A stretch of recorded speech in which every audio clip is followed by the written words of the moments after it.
Oi, gente, tudo bem? Bem-vindos de volta ao Mistérios da Greta.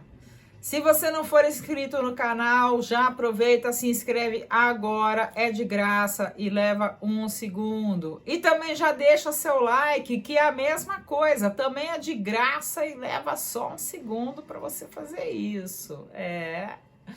Isso aí, gente.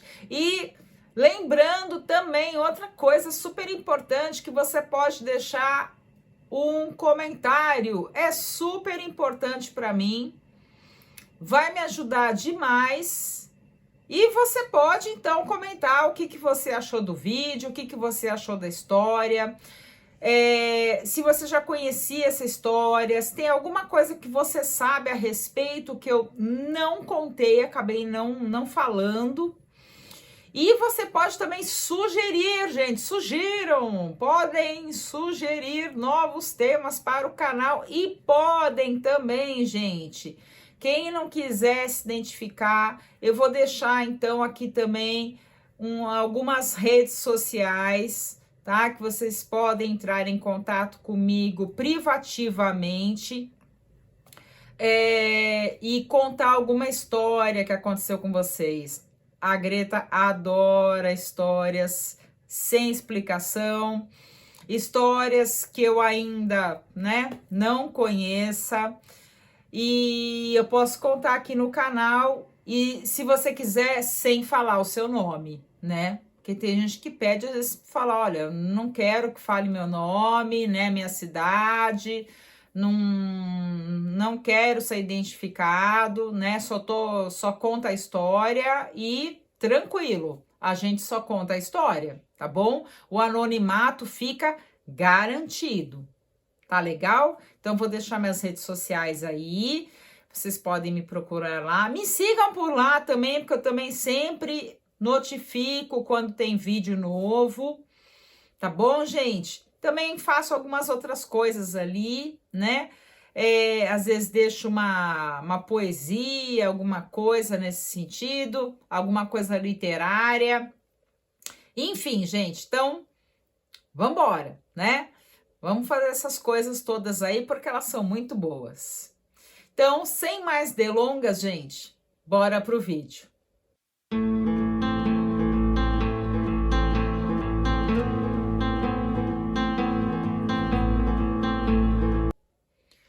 Bom, gente, conforme combinado, hoje é o segundo episódio da trilogia do Edifício Joelma, que vai completar o aniversário da tragédia no dia 1º de fevereiro. Vai completar 50 anos, gente. Eu nem tinha me dado conta disso. 50 anos se passaram desde então e ainda hoje acontecem coisas que não deveriam acontecer, né? Por imprudência humana.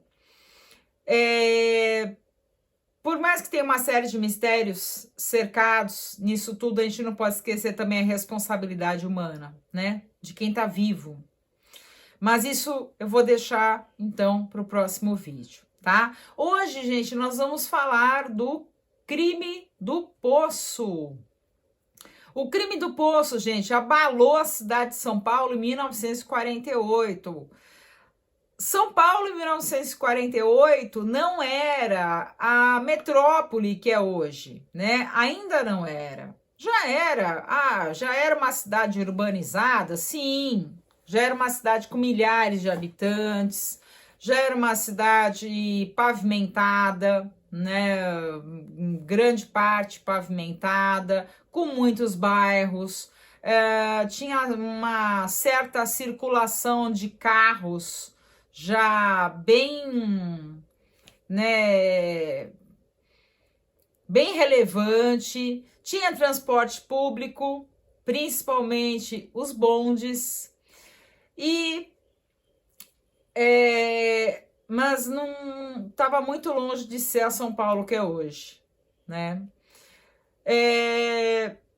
Então, quando acontecia alguma tragédia, alguma coisa, né, assim, mais violenta, algum episódio mais violento, isso ficava durante muito tempo na mídia, né? Lembrando que quando eu falo mídia em São Paulo, 1948, eu estou falando principalmente de jornais e revistas. As pessoas não tinham televisões em casa, internet na palma da mão, era um futuro muito distante ainda, e era principalmente jornal e revista, tá, gente? Que as pessoas usavam, né? Eu já tinha rádio, mas os jornais e as revistas eram os principais veículos de comunicação. E o foco dessa tragédia de 1948 é a família Ferreira de Camargo. A família Ferreira de Camargo morava na rua Santo Antônio, que é na região do Vale, ficava na região do Vale do Anhangabaú. Essa rua não existe mais, tá? Essa casa não existe mais também. E ela o terreno onde essa casa ficava é próximo onde foi construído mais tarde o edifício Joelma. Então, muita gente pensa que é exatamente no mesmo lugarzinho, mas não, era próximo, tá? Na região, mas não era exatamente no mesmo local. Essa família, a princípio, era composta por 5 pessoas. Um casal e 3 filhos. O pai, né, dessa família chamava-se Carlos Ferreira de Camargo, e o que contam os jornais, mas a gente não tem nenhum relatório médico para confirmar se isso é verdade ou mentira, que ele era meio atrapalhado, né? Diz que ele falava sozinho dentro de casa, falava sozinho andando na rua, tinha repentes assim de agressividade, né, por coisas que muitas pessoas não teriam, enfim.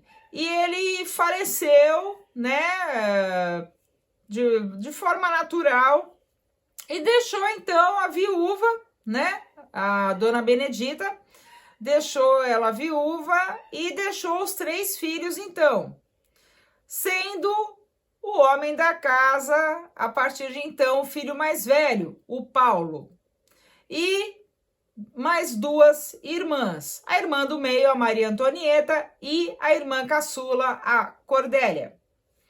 O Paulo, gente, as notícias, né, que tem nos jornais e relatos de vizinhos, relato da faxineira, né, que ia 2 vezes por semana na casa, relato dos colegas de trabalho, relatos, enfim, vários relatos, que ele era um cara completamente simples, comum, normal, como qualquer outro, né? Ele tinha era um bom filho, tinha um bom relacionamento familiar. Ninguém relatou que viu algumas vezes a família brigando, gritando, tendo conflitos. Isso assim, totalmente desconhecido, tá? Se aconteceu, nunca ninguém viu e nunca ninguém relatou. E ele era químico, ele trabalhava na USP, no departamento de química da USP, e ele já estava fazendo o doutorado, ele trabalhava com um grande especialista em química, né, um doutor em química. Enfim, ele estava muito bem posicionado, muito bem colocado, né, em termos de estudo, em termos de emprego. A mãe dele, dizem, também a gente não tem nenhum relatório médico para comprovar isso, que ela tinha um câncer numa das pernas. A irmã do meio, a Maria Antonieta, também dizem que ela começou a sofrer de falta de memória e ter ataques epiléticos, e por isso tinha parado de trabalhar no final, entre o final de 1947 e o início de 1948, mas também não temos assim laudo, relatório médico, né, dizendo se ela tinha ou não essa epilepsia e essa falta de memória. E a irmã caçula, a Cordélia, ela trabalhava como datilógrafa na USP também, assim como o irmão mais velho. Datilógrafa, gente, é uma profissão que não existe mais, pode ser que muita gente aqui não saiba, né, que esteja assistindo, pessoas mais jovens, mas era uma profissão que existia naquela época, tá? Enfim, gente, então ela tinha um emprego e ela era estudante de música e a irmã dela, Maria Antonieta, também era estudante de música, as duas tocavam piano e então eles tinham um piano em casa. Bom, do nada, o Paulo começou a fazer perguntas muito estranhas no trabalho. É bem esquisito, né? Você chegar para trabalhar num dia e um colega seu de trabalho começar a perguntar para você assim: então, qual é a forma mais fácil de tirar a vida de alguém? Eu acho que eu deixo falando sozinho e não sei o que eu faria, né? Falou, quê? Que você tá pensando assim, né? Você tá com algum plano, né? O que tá acontecendo com você? Você tá bem, né? E os colegas começaram a estranhar bastante ele, né? Com esse tipo de pergunta. Na época não tinha o Google, né, gente? Porque hoje a polícia pega o computador da pessoa e vê as pesquisas, né? Muitas vezes descobre, né, essas pesquisas e a pessoa até é incriminada por conta disso também, né? Um dos fatores, né? Mas ele, como não tinha, né, computador, ele saiu perguntando. Enfim, e aí, de repente, um dia a mãe e as duas irmãs sumiram.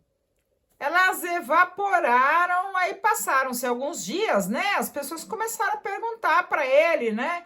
Ah, e sua mãe, e suas irmãs, elas estão bem? E ele começou a responder: ah, desculpa, gente, esqueci de uma coisa. Antes disso, perdão, ele pagou para construir um poço no quintal. E como ele era químico, ele tinha uma bela justificativa, que era para fazer análises químicas da água, para fazer estudos. Ele era químico, né? Então, a desculpa foi boa. Então, ele mandou lá construir o poço, tal, cavar o poço. Tá bom. E depois, de um tempo, né, não muito tempo, as irmãs e a mãe sumiram.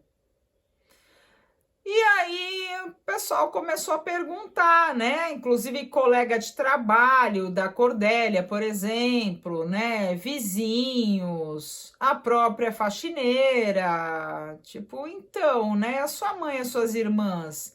Ah, elas foram visitar parentes lá no Paraná. E aí passou um tempo, o pessoal começou a estranhar, falta de notícia, elas não voltavam mais. E aí ele veio com uma história de que elas tinham sofrido um terrível acidente de carro lá no Paraná e elas teriam perdido a vida. E ninguém engoliu essa história.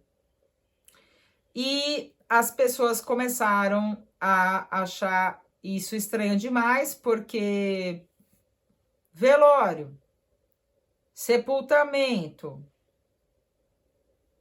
nada.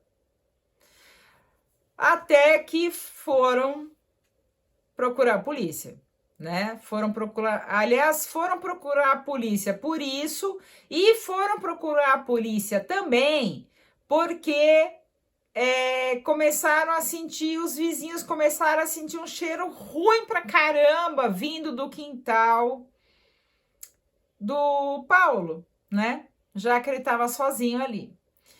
E aí, enfim, gente, um delegado, juntando todas as peças, né? Um delegado pegou, pulou o portão, né, gente? Num tempo que os portões eram baixos, né? Os portões basicamente era só para não entrar um cachorro, era basicamente só para isso, né? Porque não era que nem hoje, né? Que o pessoal põe câmera, alarme, os portões são altos, os muros são altos, enfim, era meio diferente, né? E não que não acontecesse nada nunca, né? Acontecia sim, mas era mais difícil. E aí, o que aconteceu, gente? O delegado pegou, pulou o portão e aí ele viu aquele poço soterrado. E aí ele mandou chamar reforços. E aí, nisso, Paulo chegou em casa e o Paulo, super calmo, super tranquilo, falou: não, senhor, a casa é sua, pode mexer em tudo, pode ficar à vontade, né? Fazer o que o senhor quiser. Só que o Paulo não esperava que eles trouxessem tantos equipamentos para cavar o poço, tantos equipamentos e tantos profissionais. O Paulo não esperava por isso, ele não estava esperando. E aí o Paulo pediu para usar o banheiro para satisfazer necessidades fisiológicas. Como a casa estava todinha cercada pela polícia, né? Todos os lados, fundos, frente. O delegado pediu para que um policial o acompanhasse até a porta, né, do banheiro. E pouquíssimo tempo depois se ouviu um disparo dentro do banheiro. E quando arrombaram a porta, o Paulo tinha tirado sua própria vida, porque ele sabia que não tinha mais jeito, que iam encontrar os restos da mãe e das duas irmãs no poço. E ele resolveu finalizar a história dele nesse mundo dessa forma. Bom, gente, o que aconteceu? Encontraram os restos da mãe e das duas irmãs do Paulo. Elas estavam ensacadas, né, empacotadas e de cabeça para baixo. Na época, gente, não se ligava muito com essa coisa de EPI, né, de equipamentos de proteção individual, e aí aconteceu mais uma coisa muito ruim, que foi um dos bombeiros ter perecido por infecção cadavérica. Um dos bombeiros que foi o que entrou mesmo, né? Foi o que foi lá pro fundo mesmo, né? Puxar o que tinha que ser puxado. Ele perdeu a vida por infecção cadavérica, tá? Então foi um negócio muito mais, né, uma tragédia. Bom, gente, motivos até hoje somente especulações. Claro que o caso ficou na mídia durante um tempão, né? Como eu disse para vocês, não acontecia muita coisa desse tipo, então foi um escândalo, né? Os jornais. E já vou avisando, né? Que os jornais na época não tinham o menor critério, né? Então, assim, publicar foto de pessoas sem vida era uma coisa assim normal, tá? Coisa que hoje é politicamente incorreto e pode, inclusive, acarretar algum processo judicial. Mas naquela época não funcionava assim. Então, e o pessoal, claro, estava louco para ver. E o ser humano continua assim até hoje, né, gente? Porque basta você passar por uma estrada e ter um acidente, a polícia rodoviária só falta implorar para você passar, para o pessoal passar logo com o carro, porque fica todo mundo assim, né? Olhando para ver se consegue enxergar alguma coisa, né? Então, o ser humano tem muitas, não todo mundo, né? Tem gente que não suporta, mas muitas pessoas têm essa coisa, né? De querer ver. Claro que aqui vocês não verão. Procurem no Google, vocês vão achar fácil, tá? Mas eu não vou colocar aqui por uma série de motivos. Um deles é que eu acho desrespeitoso. E quais as motivações, né? Agora vamos para as teorias. Quais as motivações? Por que Paulo, que era considerado um bom filho, tinha residência fixa, emprego fixo, era um estudioso, nunca teve conflito, né, até que se saiba, com a mãe ou com as irmãs. Por quê? Por que ele fez isso? Aí tem as teorias. A principal teoria é que o Paulo, ele tinha uma namorada e ele queria muito se casar com ela, e a mãe e as irmãs eram contra. Motivos que ela não seria boa socioeconomicamente falando para se casar com Paulo, que ela estaria abaixo da família Ferreira de Camargo, e que ela não era mais pura, se é que vocês me entendem. Ela não tinha mais a pureza que uma mulher deveria ter ao se casar. Naquela época, gente, isso para a maioria esmagadora da população era uma norma que não podia ser quebrada, né? Hoje a gente sabe que muitas pessoas não se importam mais com isso, né? Nem todo mundo, porque, como eu sempre digo, todo mundo é muita gente, nem todo mundo, mas é uma minoria que se importa, né? A maioria não se importa mais com esse tipo de questão.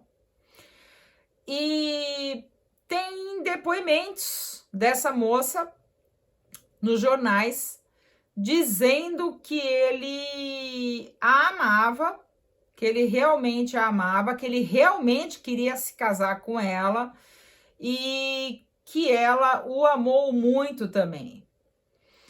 E logo depois que aconteceu, né, o que ele fez, né, com a mãe e com as irmãs, ele foi na casa dessa moça e teria falado para eles se casarem com o máximo de urgência, né, o mais rápido possível, e que eles iriam morar naquela casa mesmo, na rua Santo Antônio, porque lá ele poderia sentir ainda a presença da mãe e das irmãs, ouvir o papagaio cantar, e enfim, e foi isso, né? Claro que isso foi antes, gente, da polícia chegar, tá?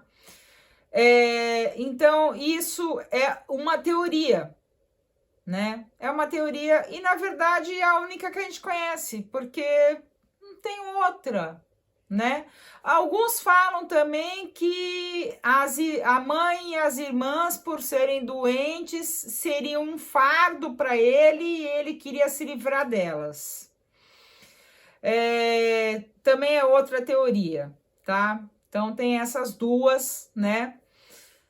Mas eu acho que ele levou esse segredo pro túmulo. Aliás, por falar em túmulo, muito difícil de encontrar. Eu vou deixar, gente, nos comentários o link de um canal chamado Necrotour. Eu acho os vídeos desse canal muito bem feitos, né?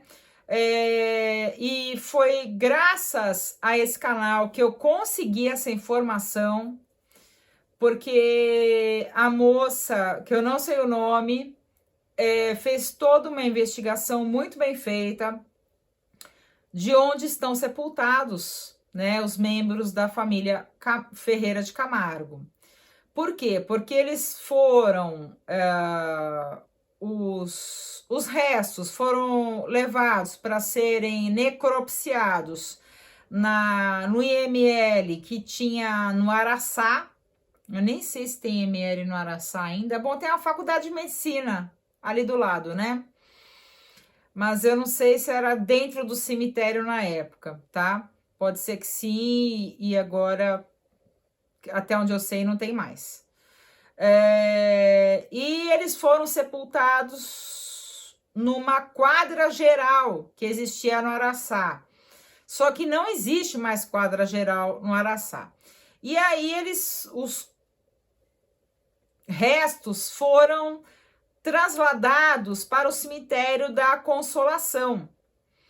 E não tem registro do nome deles no cemitério da Consolação. Só que depois de muito procurar, essa pessoa que fez essa pesquisa encontrou um túmulo da família Ferreira de Camargo, onde está sepultado um primo do Paulo, primo direto de primeiro grau, quer dizer, não só do Paulo, como também, então, da Maria Antonieta e da Cordélia, né?